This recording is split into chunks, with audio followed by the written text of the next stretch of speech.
سورہ بقرہ آیت نمبر 132۔ اعوذ باللہ من الشیطان الرجیم، بسم اللہ الرحمن الرحیم۔ ووصّى، اور وصیت کی، بہا، اس کی،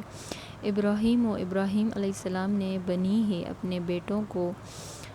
ویعقوب، اور یعقوب علیہ السلام نے، ان اللہ، یا بنیا، اے میرے بیٹو، ان اللہ، بے شک اللہ، اصطفیٰ، اس نے چن لیا، لکم، تمہارے لیے، الدین، دین کو، فلا، پس ہرگز نہیں، تموتن، تم مرنا، یا پس تم ہرگز نہ مرنا، الا، مگر، وانتم، اور تم،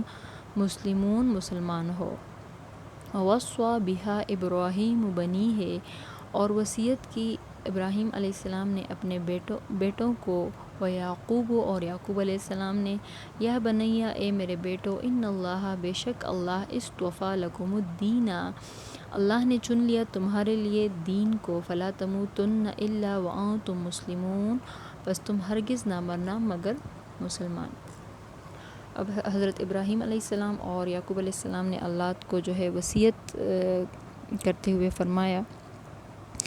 کہ تم جو ہے مسلمان ہونے کے اور یا اسلام کے سوا کسی مذہب پر جان نہ دینا، صرف اسلام کے لیے ہی قربانی دینا۔ اور حضرت ابراہیم علیہ السلام کو جب اس کے رب نے کہا کہ مانو میرا حکم، وہ مانے، اور یہاں تک کہ یہ حکم بھی آیا کہ بیٹے کو ذبح کرو، وہ بھی انہوں نے مان لیا، اور یہ آخری حکم تھا۔ 87 برس کی عمر میں دعائیں مانگ کے انہوں نے بیٹا جو ہے اللہ پاک نے دیا ان کو، اسماعیل علیہ السلام، اور وہ اس وقت 13 برس کے تھے جب اس کو ذبح کرنے کا حکم آیا، لیکن حضرت ابراہیم علیہ السلام نے انکار نہیں کیا، اور وہ انہوں نے اس حکم کو مان لیا۔ اب حضرت ابراہیم علیہ السلام کے بعد حضرت ابراہیم علیہ السلام کی تجویز کے مطابق امت محمدیہ کا نام جو ہے امت مسلمہ رکھا گیا، اور قرآن کریم میں ارشاد ہے باقاعدہ، جس کا ترجمہ ہے، تم اپنے باپ ابراہیم کے دین پر قائم رہو، اس نے تمہارا لقب مسلمان رکھا ہے، پہلے بھی اور اس میں بھی، یعنی قرآن میں بھی۔